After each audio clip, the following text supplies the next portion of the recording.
Could you imagine walking into your workplace only to find out that it had been robbed?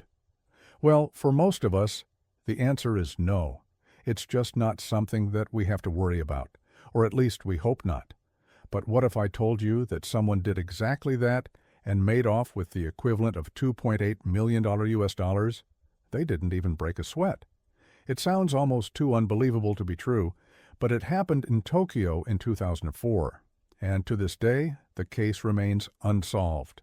Before we uncover the details, hit subscribe, share, and drop a comment, because these stories are too good to keep to yourself. Now, let's rewind to where it all began. It was December 2004, and a young man named Takeshi Fuji was on his way to work. He worked for a security company called Sagawa Express, which specialized in transporting valuable items like jewelry and cash. As he walked into the building, everything appeared to be normal. There was nothing out of the ordinary. As far as he knew, there were no signs of forced entry. When he got to his office, he found out that his boss wasn't there. He figured that they were just running late. After all, it was unusual for them to arrive before 9 a.m. But when they still hadn't shown up by 9:30, he started to get worried. As the minutes passed, he grew more and more concerned. Something wasn't right. Just then, one of his co-workers entered the office visibly shaken. She explained to Takeshi that their boss had called her in the morning and told her not to come in. They had apparently been robbed. To make matters worse, the thief or thieves had also locked the main gate from the outside, trapping everyone inside. When Takeshi finally managed to get a hold of his boss, he learned that not only had the office been robbed, but all of the contents of their safe had been stolen. The total value of the missing items came out to around 300 million yen, or the equivalent of 2.8 million US dollars. This was a disaster.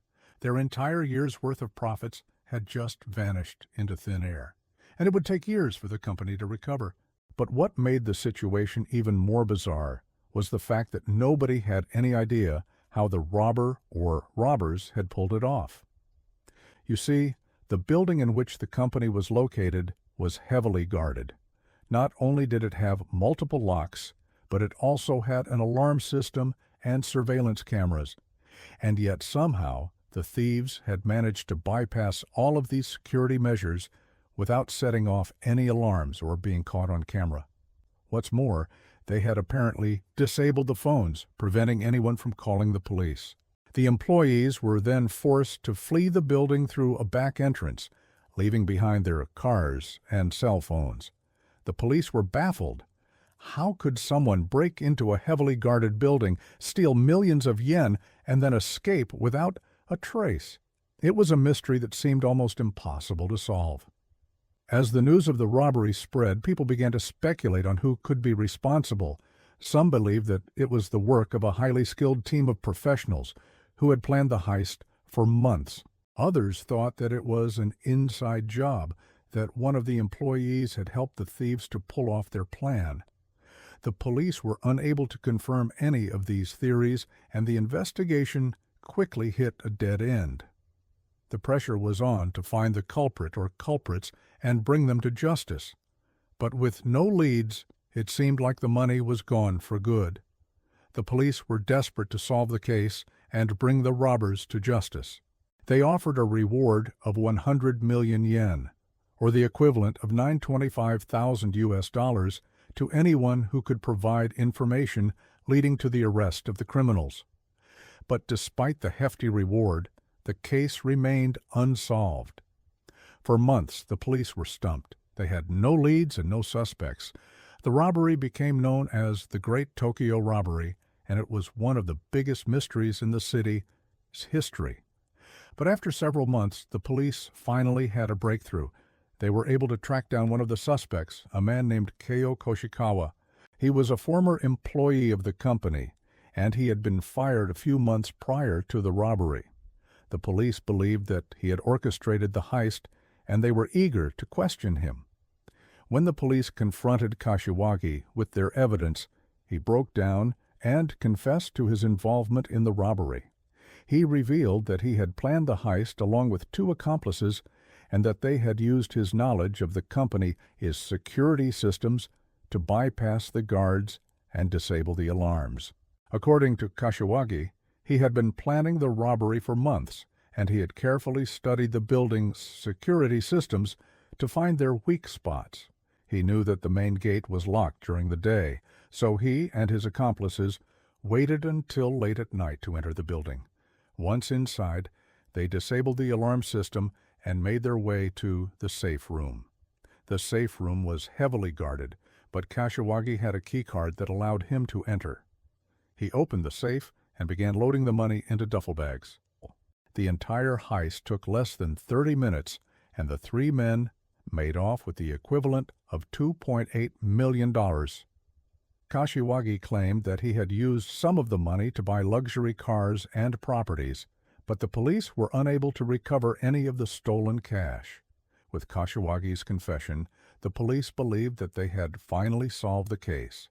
But there was still one question that remained unanswered. How did Kashiwagi and his accomplices manage to get past the security cameras? The footage from the night of the robbery had been erased, but the police were able to recover some of it. They discovered that the thieves had used a Faraday cage to block the signal from the surveillance cameras, rendering them useless. This was a highly sophisticated technique, and it showed that the thieves were well versed in technology.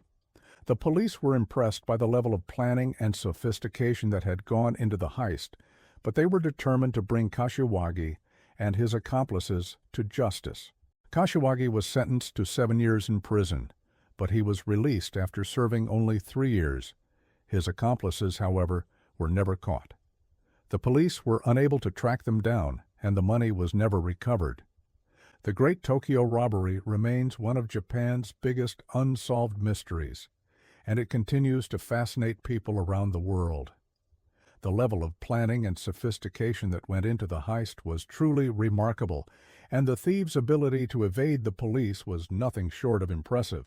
While Kashiwagi may have confessed to the crime, many people still believe that he was only trying to protect his own interests and that the real thieves are still out there.